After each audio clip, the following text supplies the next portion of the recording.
real life is way scarier than any fiction could ever be. Any child who's reading your story has probably experienced moments in their lives that were way scarier than anything that's in your book. The great thing is that fiction is in our control, whereas real life is not.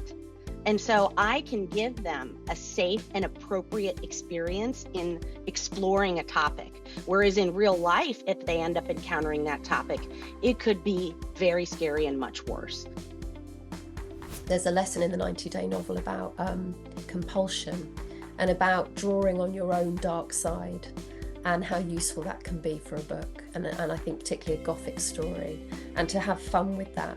So again, to go back to that idea of the Gothic house being a metaphor for a dark mind, you know, what are in the cobwebby corners of your own mind, and can you use those for your book? It doesn't mean you're making your characters you, but you're using a side of yourself that you might not show to anyone else, which can be quite fun. You know, it's not just that he misses his wife, he misses sort of her presence, it's this very specific thing that she did that really helps bring her to life and drums in that emotion. So I think a great reminder to us about specificity, the power of specificity. If there are passages within your novel where you think it's leaning to the generic, can you go that layer deeper and add in those specifics that are really going to drum home that emotion and make it really immersive for your reader?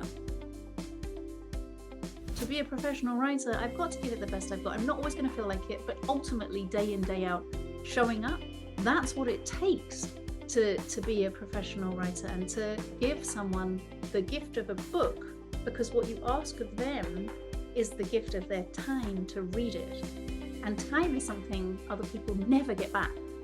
So if they give that to you by honouring you, by reading your work, then you should be doing the bare minimum,